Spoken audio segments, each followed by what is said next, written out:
if you want to get on these shows, you need to be your unfiltered version. You need to be talking about where you're going on dates, who you're partying with, who you're going on holiday with, who's doing what with who in the office, and just get it all out there. And I think because I went in with that attitude, I guess they found me delightful, because here we are, season 2.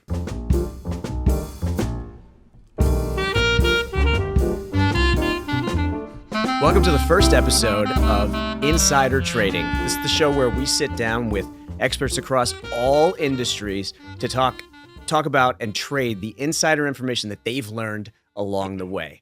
So I'm Ravi Kantha, the founder of the Kantha Team at SERHANT, and today we're joined by 2 agents from our team. We've got Jess Taylor and Eric Shostak. You can catch them on season 2 of Netflix's Owning Manhattan, which is premiering tomorrow, Friday, December 5th. Guys, welcome. Thank you. Why don't we talk a little bit? Yeah, thanks for coming. Appreciate it. Of course, thanks for having us. Inaugural episode. Yeah. This is historic. So Very exciting. I really appreciate it. So let's chat about what each of you sort of specialize in. Why don't you give a little background on what you're working on these days? We'll start with Jess, ladies first. Tell us about what you're doing, Jess. So Jess Taylor, for those of you who haven't watched the show, I've been working in the brokerage industry for 11 years and do a lot, but really focusing on new developments right now and helping Ravi build out our new development branch. We've brought in one big building. We have another one that should probably be signed this week. I need second now. Fingers crossed. And then also looking at expanding into Florida. Yeah, big stuff. Spending a lot of time there. It's great. Yeah. Florida market is definitely booming. It's booming. It's not what it was, but it's booming on the new dev side for sure. Eric, what about you, man? Let's get some. I get that question a lot. I'd say I specialize in resale condos. Yep. Slowly getting into the townhouse market, Brooklyn, Manhattan, North Brooklyn specifically, Brooklyn Heights, Williamsburg, Greenpoint, Upper East Side. And that's pretty much my market. Obviously, I do rentals as well, high-end rentals. You're very good with buyers as well. Buyers, yeah, you could say that. Magic touch. Yeah, you're our buyer it's specialist. Definitely have the best closing rate on buyers in terms of getting people from introduction to the closing table. So yeah, it's a lot of hard work. Have to be very, very patient. But yeah, I think I'm still discovering what my niche really is, which has been interesting for the past year. So. But you're slowly helping me get there. Well, it's a big thing. I think finding specialties within our business. New York is a behemoth of a market, and I think people don't really understand that until they work in it. And if you don't pick something to specialize in, you're flailing in all directions, and it's really hard to build something and to build your own brand. And that's really what selling real estate today is about, right? It's like you have to establish your track record, your brand, your reputation. So there's so many levels of it, right? We have like your personal brand, we have the team's brand, we have SERHANT's brand.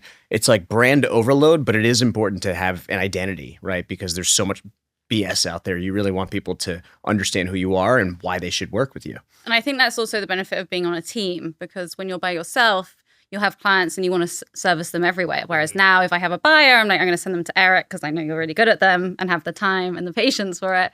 Or we have someone else who can do townhouse. So you can specialize more and not have to lose out on the other business as well. Yeah, I think that's critical, having those people to bounce ideas off of, to support each other. And definitely I think, we're fortunate that we have a pretty collaborative culture on the team, and that's a big part of it. But let's get into the fun stuff a little bit. Before real estate, what'd you do? How did you get into real estate? Tell me about the path of Jess Taylor. Path of Jess Taylor. So I actually started as a receptionist after uni at a hedge fund because I didn't know what I wanted to do. And then worked my way up from there and pretty quickly. In New York or? In London. In London. Started as a receptionist and then very quickly moved into UBS, Deutsche Bank in between very quickly. And I was at UBS for about 3 years. I was helping run their grad recruitment for the sales teams, FX, ECM, DCM. And then when I moved over here with them and was doing that for about 8 months and then thought, I wasn't making New York, you want to make a lot of money. And it just wasn't, I could see exactly how much I was going to make for the next 10 years of my life. And I didn't want to be restricted by anything. So I really wanted a career that you could put a lot in, hopefully get a lot out. And I knew I loved working with people. And my mum and I were sitting down at Christmas at my aunt's house in DC, and she was like, "Go speak to Scott Hill, who is, our director of what does Scott do for us now?" Agent operations. So Agent Scott resources. Hill, Director of Agent Resources. He's the guy to talk to when you want to work at SERHANT. Yeah. So Scott Hill was, and he's great. Yeah, I met him. He wasn't doing what he does right now. He was an agent himself, and we met and had a coffee, and the rest is history. I started reaching out to people. I knew nothing about real estate. Hadn't watched Million Dollar Listing. And What year was this? 2015. Okay. Just started going on LinkedIn and saw names popping up and grabbed coffee with them. And one of them happened to be on, the Eklund Gomes team, which was the biggest team at the time. They did 1.1 billion in sales. There was only 10 people on the team. And for some reason, they were enamored, and I got a job with them. And the rest is here we are. Amazing. Great place to start and learn. Yeah. How was that experience? It was a lot. I've never worked. I wasn't sleeping. I wasn't eating, which I probably don't really do now either. But I was very stressful. Definitely baptism by fire. I was basically showing anything under 20 million for them that they didn't have time to sell. Sure. To show. Sorry. And then I was, handed a stacking plan for 50 Clinton, 204 Forsyth, and was told to sell them, and was up on the Upper West, Upper East, just had to really learn it all very quickly. How big was the team at the time? 10 people. 10 people, wow. Yeah, they had never hired someone with a GCI under 1 million. Really? Yeah. Interesting. That's an exciting time to be with that team. They were growing really fast. And obviously Frederick was on TV with Ryan. And their name was huge. And the new development market was booming. Yeah, they were the only new dev. Insane. Yeah. And they were really the first team that stepped into that role. Yeah. That was really interesting to me to see what, I've done a lot of diligence on new dev over the years, how the business has changed, what it is today. And that must have been, I'm curious what that was like, because they were the first team, especially at 10 people, to step into the role that really, like the Corcoran Sunshines and DEDMs and all these other more institutional corporate structures had thrived for years, right? Yeah. They'd occupied that space. Then Eklund Gomes comes in.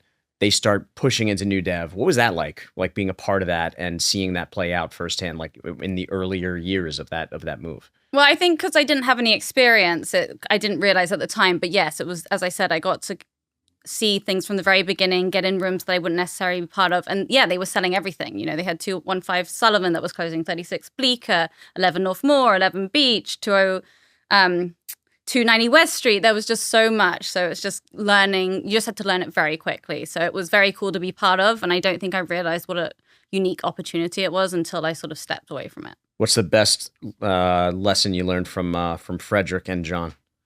Oh, gosh, that's a difficult one. Well, I don't know if it's necessarily a good lesson, but it was, you have to respond within 15 minutes to an email. So that is why I would wake up throughout the night. So I still use that. I'm pretty much, I think you can agree, unless I'm dead or on an airplane, I'm responding. So that was kind of, and I think that's why people always are like, yeah, you respond so quickly. That's so great. And I think that's really helped me throughout. Got it. Yeah, the worst thing in our business is not being able to reach an agent. Yeah. I mean, especially if you're ridiculous on a buy side, like trying to set up showings, you can't reach them. Sell side too, it's the worst thing. So. But it also makes us crazy. That's it. It's also true. Interesting. So Eklund Gomes, then what? Then I went to Corcoran. I was at Corcoran for a while, and then someone recruited me back to Ellerman for a brief period of time. Was back at Ellerman for 10 months and then went back to Corcoran. And I honestly thought I was going to stay at Corcoran. Who was the someone? Worked with Eleanor Strugo for 10 months. Got it. She's on the other show. She's on the other show. Canceled though. Running back. Running back to Corcoran with my tail between my legs. And I honestly thought I'd never leave Corcoran. And Scott Hill, who's been very pivotal throughout my career, said, just sit down with Ryan. And I like the idea of being agent number 20. It was 2020. Everyone was miserable, but Ryan, as we all know, is so enthusiastic and positive. Yes. I went into that meeting Endless. not thinking much. And then when I left, I was like, yeah, I'm going to make the switch. I met with Ryan around that same time. Yeah. For the first time. And he had asked me if I wanted to maybe run like a townhouse division or something. it wasn't the right move at the time. But yeah, I remember it was the townhouse, the Soho townhouse. Or Yeah. whatever. I forget the address, but it was. Oh no, sorry, it wasn't Soho. It was Tribeca. It was on Drake Tribeca. Street. Yeah. Yeah. Our little family home. The most then. vertical place Yeah. ever. The We were office working was in a the kitchen. townhouse. Yeah. Yeah, but the floor plate was like Very. it was like narrow. 25 wide, but like 25 deep or 20 deep Oh or my something. God. So like Yeah. everything was just like one room on each floor. So super vertical. And I don't think there was an elevator. Or there was. No, there wasn't. There was no elevator. Stairs, yeah. So it I was mean, a lot how of many stairs. agents at the time? What, 30? So I was Right. agent She number was number 20, 20. and then 20. I don't know. I can't remember when we moved to Broadway, so I don't know how many we had crammed in there. That's funny. So what was We it had like? corporate as well as the agents because they didn't have a Got separate office. What was it like early days at Serhant? It was good. It was. I like the idea of us. You know, we joke that I don't like new people. I like a small bubble. I like the people Yeah. I like, and I like the people I trust, and I like the ones that I built the rapport with. So it was fun at the beginning to be part of that. But you know, growing pains. It was a startup company. There were some things not in place that you would expect when you came from a big firm. But it was, you know, our clients come to us because it's us. It's not so much about the agency. But it was fun to be part of for sure. What was the best part? Early days, best memory. First year at Serhant, agent number 20. There's 1,200 agents now, right? And 1,100 or something. Yeah, we used So to it's a have very different place. Yeah, we had a really tight girl group. It was Jenna Lees, Kayla Lee, Maggie Maggie Chong. And we just, it was just All still at Serhant. all still at That's SERHANT. great. And we would go out for drinks. And I don't think, had I come now, I probably would have developed those close relationships, especially not with Kayla, because she's never. Yeah. She's got her own office. Yeah, She's exactly. got a big business to run. Yeah. Interesting. Eric, what about you, man? How'd you end up at Serhant? Don't sound so happy about it. Yeah. Started off when I was 17. I actually was shadowing my best friend's dad, who was in the real estate business in Long Island. Not fun at all. In Long Island? In Long Island. Where? Like Bayshore? Bayshore. Yeah, like he worked out of Westbury, but he did houses in Westbury, Bayshore, Lynbrook, So South Shore. South Shore. So he would buy the houses, flip them, and then sell them himself. So Okay. I got to see the process from start to finish. Realized I liked real estate, but I didn't like it in Long Island. It was just too slow. You just stand there at an open house by yourself for 2 hours. Yeah, a little boring. A little boring, yeah. So I realized that kind of was like the first spark in my head where I was like, I could see myself doing this, but not here. Sure. And then when I was 17 or 18, some guy ran into me in the street, asked me if I wanted to model. That's not weird. Yeah. Well, I told him to get away from me. Thought he was a freak, but turned out he was a real modeling agent. How old were you then? I think I was 17 actually, because my parents needed to sign the contract. Got it. So you So didn't go to college? So the guy was not a stalker. He was not a real stalker. scout. He was a real scout. I did go to college. That's it was a hard thing to balance. Mm-hmm. The modeling and that.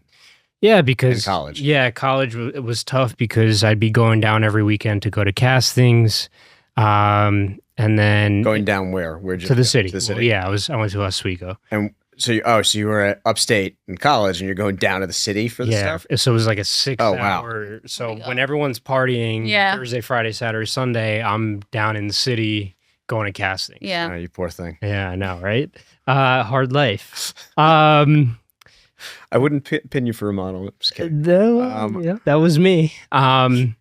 So yeah, and then it became even tougher when I had to fly to Europe to do the fashion week. So, well, I mean, Casual flex. Yeah. it sounds like He a wasn't. flex. You were a big model, I think. Yeah. I don't know You were how. walking for some big brands. Yeah, I did some big brands, but it wasn't as glamorous as people think it is. I mean, at the time, there were no GPS on your phones. Like you're a 17, 18-year-old kid with no money walking around a city you've never been in on your own. Yeah. So trying to navigate that, I think that actually kind of set me up for 17, 18 years old. What year was that then? Roughly? That was like 2013, 2014. Right. Now we feel old. Yeah. Interesting. That is crazy. You know what we should do when we edit this? We're gonna pull up some photos of your Oh old God, modeling no. career. We'll splice them in. Not the shirtless one. Not the shirtless one. Oh, definitely the shirtless ones. Take that For out. sure. Cut that. No question. We gotta give the people what they want, Eric. That Maybe pigeon one. chest. So modeling, it's 2013, 14, you're going through Yeah. this, you're traveling, you're living what most people think is the glamorous life, but sounds like it was a slug. What was. so what happened? You graduate college? Or No, I never graduated actually. Part of the reason why I kind of started to distance myself from modeling was I realized it was a very short-term thing. Uh-huh. So a lot of models got caught up in the actual industry and the life that it was and said, okay, this is my career. So they didn't go to college. They thought they were going to be models forever. And I realized it was probably like, what, a 2-3 year lifespan for a regular model, if that. They always want the newest face, the weirdest looking person, the youngest guy. Like that's what they're looking for. So I left, went back to school, and then just went to school for a little bit and realized school wasn't for me. Wanted to make money like that. I'm like sitting in class. I'm like, why am I not making money right now? So that was my mindset. And then went to work at Prada. And then kind of had the same mindset that Jess had, was like, I don't want to feel capped. I want to bet on myself. And started taking classes during my lunch break at Prada. Finished my course and just said, you know what? Let me just try it. And that was it. And then where'd you start? Corcoran. Yeah.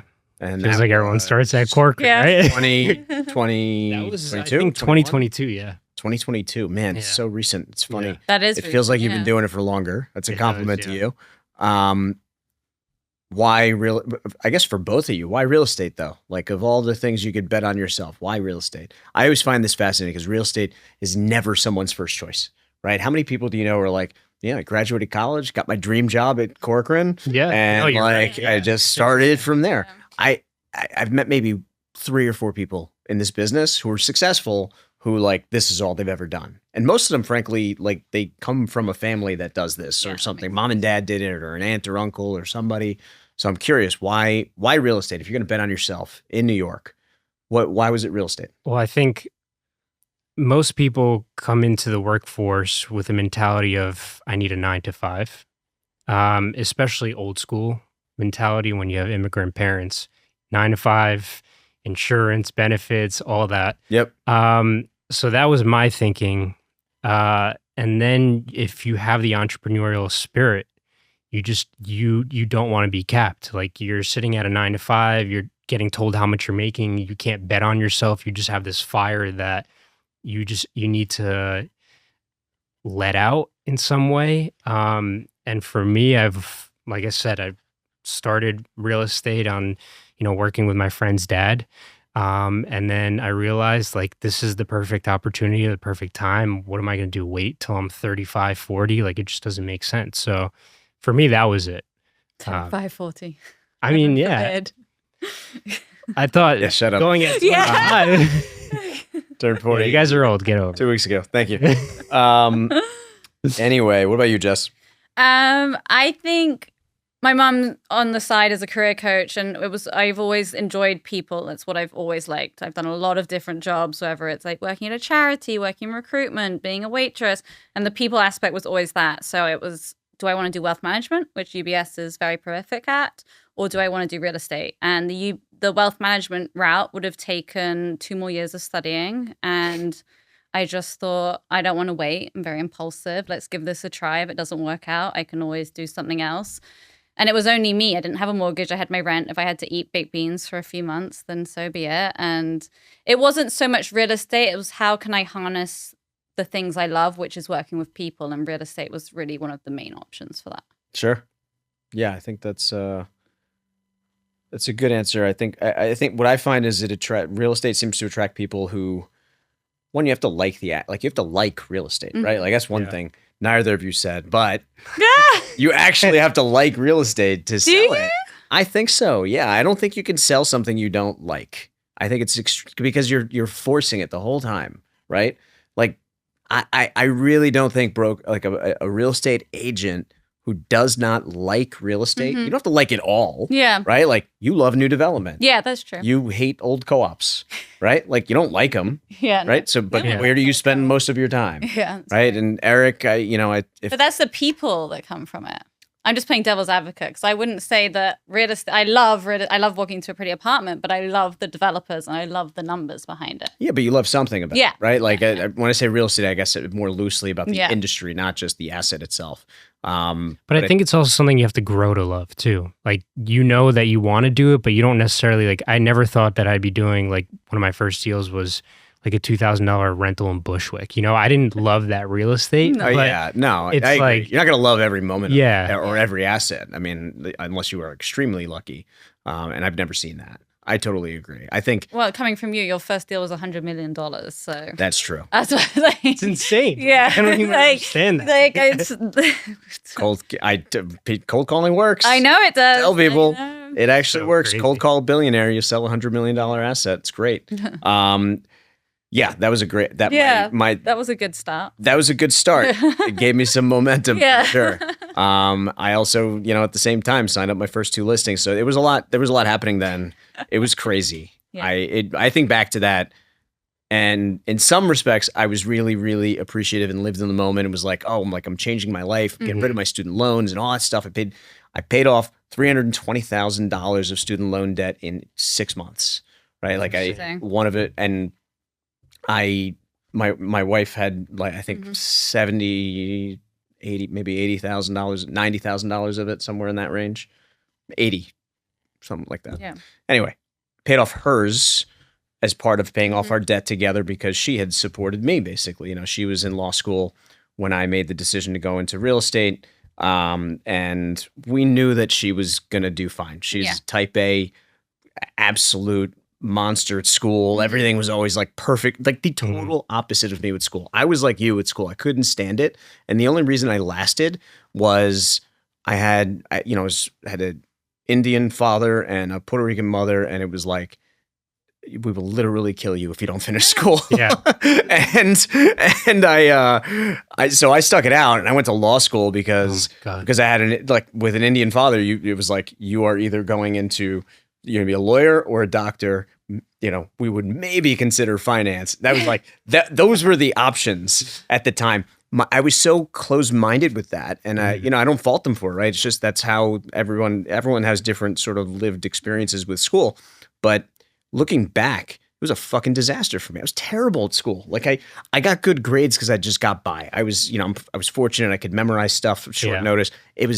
But that was not doing well with school. Like I would study the night before, I'd get whatever I got, I'm good, next, like move on to not paying attention again for half the year.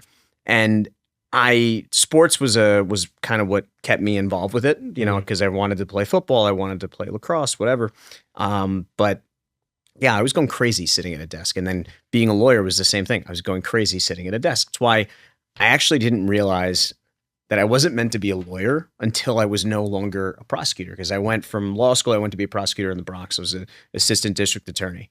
That's not like being a real lawyer.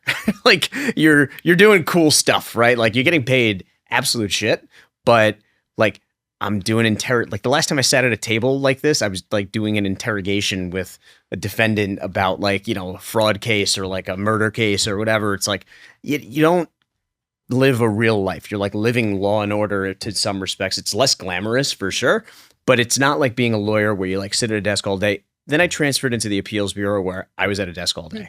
Started going crazy and realizing, oh shit, this is like what normal lawyers do. Like this might not be good, but I really needed to make money.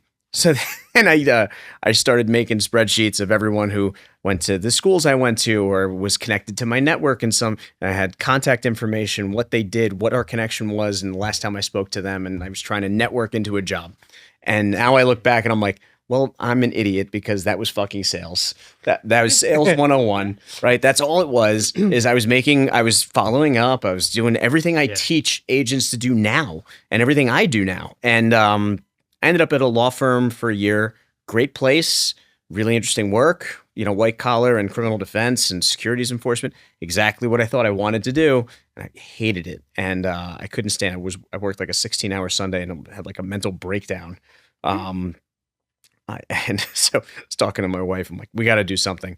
And in the background was $1 Million Listing. Oh, no way. Yes. Yeah. We were watching $1 Million Listing, and I saw Ryan and Frederick running around. You were probably in the background. Probably. And I was like, that looks really interesting. So I started talking to people, and, long story short, I had, a few degrees of separation from some very good brokers, got in touch with them, and realized it was the right path. Yeah. And then I started it at a boutique firm focusing on townhouses, and you guys know the rest of it. 8 years later, made the move, and now we are slowly rising to world domination in brokerage. How did your parents feel about you going into real estate? Till the day my mother passed away, she told people I was a lawyer. So That's so funny. So She wasn't happy. she never said she wasn't happy, but like, Yeah. my parents just didn't really get it, and unfortunately, they both passed away as my career grew. Mm. But that was going into real estate was like the anti mom and dad decision for me, because they definitely they saw nothing wrong with the fact that it was like, I have these massive student loans, whatever. It was like, yeah, but you're a lawyer. Yeah. And it was a very different mindset, definitely an immigrant mindset of like, there's preconceived notions of what success should be. Mm-hmm. But as you guys know, the world is changing. We just elected Mamdani in New York, right? There's a lot of things that have changed over the years, including expectations and realities of what every career and what every education provides. I'm a major proponent of trade schools for that reason. All these, I think, getting fixated on this stuff is on education is kind of silly. You got to follow your gut. So the fact that you look where you're at now, you're doing really well, right? You're crushing it this year, and you've established yourself as an agent that within your market, and that's growing. You're making more money doing this than anything you would have done going to school. That's for sure. Right. And I think sometimes we get lost in the idea of oh, you go to school, you get your degree for what? What's it for? It's to go make money. Ultimately. Yeah. We want to get life experience, but most of us are not fortunate enough that we just do it for fun. So, yeah. Well, Especially for you guys here, it's so expensive. When I went to uni, it was $3,000 a year. It's insane. So you're not walking out, and that had just gone up from zero. So we didn't walk out with huge student debt. That you average guys do. schools in the United States right now are pushing $70,000, $80,000 a year. Yeah. It's not sustainable. No. It's crazy. Even for a SUNY now, it's I think $30,000, which is insane. That's part of the reason why when I had that conversation with my parents, looking back, they expressed regret forcing me to go to school. Okay. So let's talk about owning Manhattan, Jess. What would you like to know? All of it. Tell us everything. Tell us everything. No. I mean, tell us about how you got into the show. Yeah. I think that's something people love to hear about. So how did you end up on Owning Manhattan, the top rated show on Netflix? I never actually wanted to do reality TV, but I had an interview probably about a week or two before for Farmer Wants a Wife. So I'd already been through a casting, if you will, because I want to marry a farmer one day. And so the thing I'd learned from that is when you go into these rooms, you just need to be yourself. They don't want the button-up version, which as a Brit is very hard. So you go in and you just tell them, the casting agents came to the company. Ryan said he came up with the idea. Me and Chloe, our first day at SERHANT, said there needs to be a real estate show and it should be about women. But anyway. I digress. The casting agents came to the company. They met with, I think, 100+ agents. I actually don't know how many people they met with. And then they kind of whittled us down. And then I think just suddenly we met with a couple of networks. And then they were we put a sizzle together with World of Wonder, who's our production company.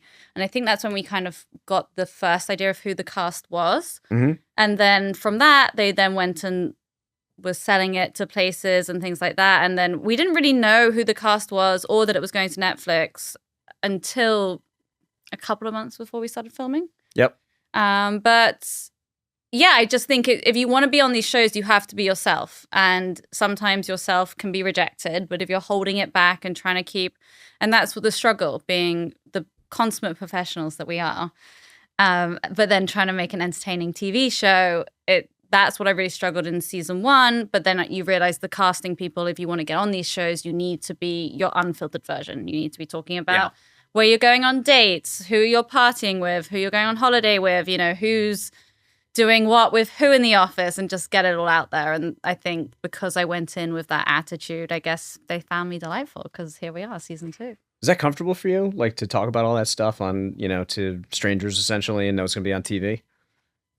I think you forget it's going to be on TV. Season 2, you kind of forget. Everyone's like, "What's it like being on Netflix?" You forget. It's not constant. It's not. Yeah, it's just like we made this show. It's out there, but it's not who I am on a day-to-day basis. So you kind of forget. And filming season 2, there are definitely some instances where I forgot that the cameras were there. But I think that's kind of what you want. It's a good thing, right? Yeah, but then again, that's the hard thing. And as this show hopefully progresses, it's going to be, how do you straddle keeping things professional, but then also keeping things entertaining? And I think there's going to be times where there might be things where some clients think, oh, I don't know if I want to work with that person, but I think that's kind of what you're signing up for. You think they think that about you? Not yet, but I think for you to keep on the show, there's going to be some moments. Some drama? Yeah, some drama. We've all seen the trailer. Yes. We've all seen the trailer. That's where Eric throws down. Yeah, so, but again, for every one client who doesn't work with you, there's going to be 10 who do. And I think it's just, that's when you have to make that decision. Do I want to be on reality TV and keep doing real estate, or do I just want to do real estate? And if you want to go down the reality TV path, you really have to let them into every aspect of your life and not worry that, oh, I said, I fell down the stairs at a showing the other day. It's just part of life. Was that a tough decision to make, to go into reality TV knowing it would have a tangible impact on some relationships in the business? I think season 1, I didn't really think much of it. I think that's why you saw a much more like composed version. I think we didn't know what this was. We didn't know if it was going to be successful. It could be, we spent all this time filming. It could be watched by like 2 people. You just don't know how it's going to take off and who's going to see it. And I think I'm hopeful, that I'm never going to do something ridiculous. Famous last words.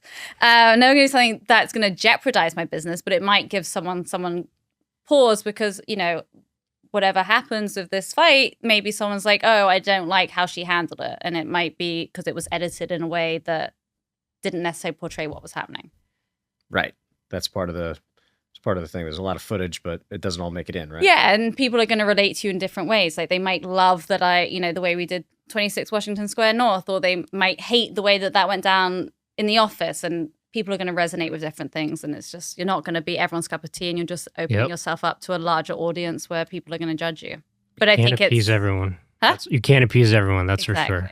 And that's you're much more aware of that this time around, right? Because the show was watched for season 1, right? It did really well. Yeah. What was it like going into season 2, like filming, knowing that it was a success, right? People watch it, and people are probably going to watch season 2, right? Like, that's a totally different thing. Like, going from like a pilot where nobody knows what's happening. Yeah. And then now you're going into the show. It's like, hey, remember this? This is a show that was ranked in the top 10 for God knows how long on Netflix. It's a lot of pressure. I mean, I feel like that's a whole different thing to experience. I think you think a lot more than I do.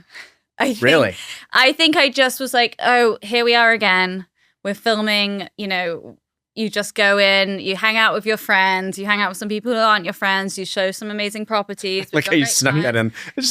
Some of these people aren't my friends. But I don't think it even, maybe that's where I'm going wrong, because I know there are some people who are constantly like, okay, this is a TV show, like how do I portray my best self for the whole time? But we were super busy. I was rushing around on city bikes, putting my makeup on while trying to bike, while talking to me talking to you on the phone. So it was just part of the job, if you will, and it was the day to day. It was just like, okay, I'm going to go film today, but it was just, I don't know. I just wasn't thinking. Which might bite me in the butt.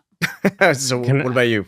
I mean, can I say something controversial? Yeah. That's why we're here. Well, I mean, it's not why we're here, but yeah. The biggest difference is we're real agents. So we have real life to go through, even with cameras. Who's not real? I'm not going to name names. Not name names. All right. But I guess you mean like the amount of business and the fact that you have a full time. And it's not day to day. They're just filming us what we would be doing. Yeah. Again, it's like you'll come and do it at this time, but these were our real listings that we were showing, and these were our Yeah. clients we were meeting with. Right. But maybe that's why she's not really thinking much about it, is because once you're done filming, you're calling a client. Like you're going back to real life Yeah. where you're like, I remember after filming, I went to go do a showing right after. Yeah. Like it just brings you back to reality very quickly. Right. You're right. Yeah. Instead of like, you know, like a whole scene and you're there the whole day and like you don't have anything to go back to besides whatever that is. Right. No, you're totally right. Turn on and off almost. Yeah. All right. So, I told you I was going to do it. What happened? How did you end up in a fight that is on every trailer for this show for season 2? Honestly, I don't even remember. I must have blacked out. Well, it was complicated. I think it was me and Jess. I mean, I don't know how much I want to say yet. But me and Jess go about a certain way of doing business in a certain way, and not everyone does that. And I think we were just caught off guard, and I think it just escalated very quickly, and that's pretty much it. That's the lightest summary, because I did get a phone call of someone. Oh yeah, I forgot about that. I forgot. Somebody was crying. I cried. Yeah, Jess was crying. Yeah. Crying. Jess cried the whole next day as well. Yeah. Well, that's her story to tell. That was definitely a welcome to SERHANT moment for me. I'm like getting a phone call from someone, reality TV set. Oh, there's a fight. There's this, there's that. And I hear the manager in the background yelling at someone. I'm like, what is going on? I thought you were going to fire us when you took us for lunch the next day. Oh my God. Jess was... I wasn't sure. I was an emotional wreck. Oh my God. Because Ravi had hired me onto the team and been like, obviously with the stipulation that I was going to be on the show, and it's not just my reputation, it's his reputation as well. So the next thing, we're fighting in the office. Yeah. And then, you never know how I could have. No, I'm not going to say I was like strongly considering firing you, but it was more of is this going to be a thing? Yeah. Not just with you two specifically. It was more like, do I want ties to this or not? See? Yeah. And no, I have to think about it, right? Because it's a big decision. My name is associated with it. And then I think about brand, and I think about image, I think about my clients who see it. And there's clients that, you guys had already been introduced to, for example. It's like, now they're going to see that. What do they think after the fact, right? So it's a consideration. But, I think reality TV in our business gets a bad rep from a lot of the shows that are out there. There's been some nonsense on TV for a long time. Yeah. I personally, $1 Million Listing was fine. I think it was enjoyable. Like it was entertaining. I think that some of the other shows that have come out have been pretty awful. It was nice that like one of the pieces of feedback about Owning Manhattan was that it was the best like real estate focused show, that like there was a lot of really nice real estate and it was fun to watch the real estate. That's the feedback I got from some of my clients on season 1, actually. So that was nice. And I hope that it continues to like kind of trend in that direction. At least, I know it's got to be entertaining, right? We're not just there's not just a show here to look at all the pretty real estate, right? We can go on Instagram for that. But it was nice that was a major component. And I think it sets us apart too as a brokerage, right? You want to show that we're dealing with the best real estate in the world. Yeah. That's what our team is doing, right? Like we're dealing with expensive stuff, the, ultra high net worth individuals, people who really expect the best from us. So I think as long as the show is aligned with that, I can live with it. And certainly there's tangible benefits to it, right? Like even if I'm not on the show, like it drives people to our Instagram, and, we get more exposure, you get more followers, Like I doubt I will, but maybe. But I think, balancing the good and the bad is a huge part of it. But Jess, tell us something. What can we expect in season 2? What do people not know that you can talk about? What's coming tomorrow? Well, I think a big thing is that I joined your team, because a lot of people who aren't in the industry, and I think season 1 was very much about me being an individual agent. So that's why I joined your team. You're going to see a lot more of our interpersonal relationships amongst the cast members and what that looks like. Between the cast members, you mean? Like I think you see a lot more of me and Jordan and what our friendship's like, me and Jordan Hurt, and Jordan Hurt and Trisha, But as I had an interview today, I don't know what half the cast are up to half the time. So when you guys are watching it, it's the first time for us as well. So I'm seeing what they have. But a lot of the new dev stuff, some big listings, more sell side, the transition onto your team. And then the fight that's going to be, unfortunately, like, attraction. It's going to be our main attraction. And then people are going to be fast forwarding for that fight. What episode is it in? I think it's number 4. No, so you gotta watch. You need the background. You I think it's 3 or 4. 4. Yeah, I think so. Eric, what was it like for you, man? First time in reality TV, jumping into like an established cast, right? Like, was that challenging? Was that weird? Like, was it seamless? How did that go for you? Definitely wouldn't say it was seamless, to say the least. I think it was challenging in a good way. It forced me to go outside my comfort zone. But he struggled putting up a easel. Oh my God. That was so bad. That was my first day of filming. That was so embarrassing. I pray to God that doesn't come out. I hope but you couldn't put up an easel? No, I think I was just so nervous. And like, that was literally my first day of filming. Yeah. I couldn't figure out how to. So it just kept falling? No, I just couldn't figure out. I just couldn't get it up. So I was like, Jess, just do it. Edit that. Yeah, but I think it was more surreal more than anything. I think especially doing my first scene with Ryan, watching $1 Million Listing when you're younger, and then just like sitting in a room with Ryan and then realizing what you're doing. I think that was the biggest thing for me. Like, this is like a holy shit type of moment. Yeah. That was... Yeah, being on camera with Ryan in that scene. It's funny because there's almost like 2 versions of Ryan, I think, for most. In New York City, Ryan is a different entity than he is outside of New York City, right? Like, you go to these events all over the country, and we're in a cult. Yeah, it's crazy. Like, people really like, he is a star to outside of New York. In New York, like, half the brokers hate him. Hate him or love him? Yeah, it's a love-hate thing. Yeah. Like, people either love him or hate him. I love Ryan. I think he's great. Like, I like. What I relate to is the guy just works, right? Yeah. Like, he's a good person that works his ass off, and I appreciate that. And that's something I just, that's, we're aligned there, right? Like, I can see, I can work with that always. But he'll always respond to your text message, no matter who you are. He's so accessible. Yeah. That's the best thing super about accessible, responsive, takes it seriously. I mean, does what he says he's going to do. And on the rare occasion, if he forgets, if you remind him, he fixes it. Yeah. So I think, nobody's perfect, but he does a great job balancing a huge plate. But I think it must be, it's a little crazy when you think about that dichotomy. Because like, if you sold real estate in New York with Ryan over the last, 10, 15 years, whatever, you see him as that in one respect. And then you realize when you step onto, like, if you go on camera with him, you're like, holy shit, this guy has millions of followers and he's world famous. He gets stopped on the street all the time. It's like a different thing altogether. And then, if you go to one of the out-of-state events and he steps onto like a stage and it's like people start full on, people start, like, it's going wild. Yeah, we just don't see that side of him. We see him in the office, walking around, talking. We just don't see that side of him. Yeah. It's totally different. Eric, do you know how you got on the show? I do not. How did they contact you? Got a text one day. From who? From a producer. Just randomly? Yeah, just meet us in the office. It's like a recurring thing for you. Like, is it? No, like, it's just random. Stopped on the street for modeling. Yeah. And he gets a random text message to be on a reality TV show. I just don't even question it. What's next? I just show up. Where's next on this trajectory? It doesn't stop. Well, we know how you got on the show, actually. How's that? You owe it all to me, frankly. And I don't think you're appreciative enough for my services. They were looking, I guess we had the producers at the time because we were texting with them and we were trying to find like new guys for the show. We're looking at the Hamptons, we're looking at Philly, where can we pull people from?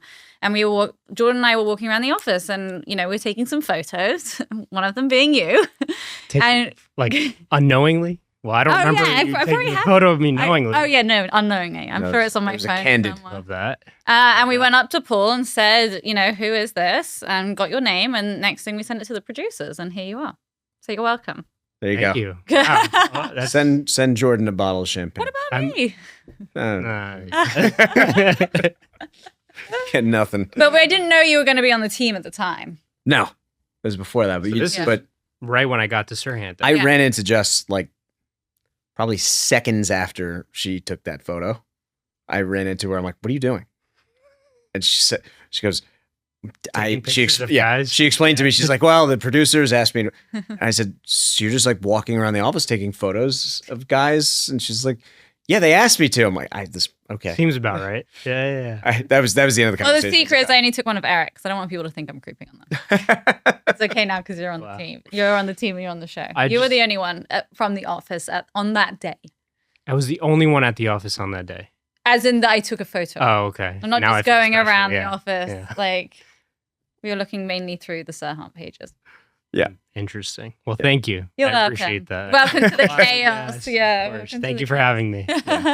And now you're known for the trailer. Yeah, that's all I'm known for now.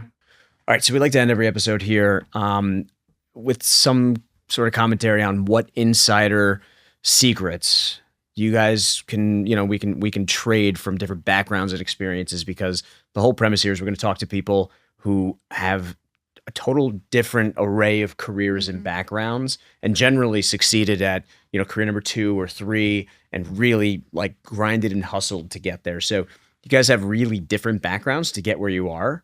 Like, what did you learn from your background, from the stuff you did before real estate?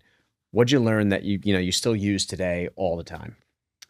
I think what I learned was how to communicate with people very high up in their careers. 4 times a week, I was dealing with the head of prime brokerage, head of EMA for sales and trading, head of ECM and DCM, and I was having to coordinate with them and work on their schedule. And you had to get them. My job was basically to get them to come out during the day, give me 4 hours of their time to assess candidates that they would have on their internships. And that's not easy to do when these people are that high powered, and it's a lot of time. So learning how to get people to want to help you. And Sure. I think it's just a natural, I don't know if it can be taught, but I think it's about being respectful of people's time, always showing huge gratitude if someone's willing to help you. And then also realizing that people are people no matter where they are in their career. And as long as, I think what people like about me is I'm always interested and I care about them rather than what they're doing for me. And if you can do that, people are going to want to work with you and be around you. All right. Yeah, it's good. I mean, I think it's good advice. People really, I think, respond well when you demonstrate some sort of empathy for like what is it about their schedule, their day, their stuff. Like, if you show interest and empathy, I think that always goes a really long way with developing relationships. So I get that. Eric, what about you? What'd you learn from walking the runway? Absolutely nothing. Nothing from your whole time doing it? No, I definitely did. I think it's very similar to Jess's. I think it's relationship depth. So building relationships with different types of people. From the modeling world, when you walk into an Armani casting compared to a Yeezy casting, like how different is that? Like, you're one person, but you have to kind of be 2 different people and appeal to both sides. I like how you said that, like we would know what walking into those castings would be. Well, I mean, you can just imagine from the outside, like Yeezy and Armani are like so different. So I think you just have to understand like how to appeal to different people, and kind of like what you said, be empathetic to people, and just really just build relationships and understand that most industries are relationship oriented. They always talk about sales. It's not transactions. People hire people who they trust. So that's pretty much what I learned from 17 all the way till now. Yeah, I agree with that. I think one underrated piece of advice for our business in general is you kind of got to be a chameleon. And that doesn't mean being fake. Yeah. It means reading people and understanding what their needs are and meeting them there in a relatable way. That's how you execute on sales. That's how you build that trust in those relationships. Mm-hmm. And I think some people sort of misread that as I have to be someone I'm not. And it's not really it. It's you have to find ways to relate to people and figure out what's important to them. And you build those relationships that way. It makes a major difference in, first of all, how fast your business grows, your reputation.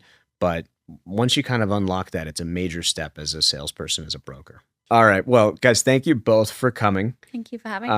It's Thank a you. pleasure. And as a reminder to everyone watching this, you can watch season 2 of Owning Manhattan on Netflix, premiering tomorrow, December 5th. For updates on insider trading, you can follow me at ravi.a.kantha on social, and look out for new episodes every other Thursday.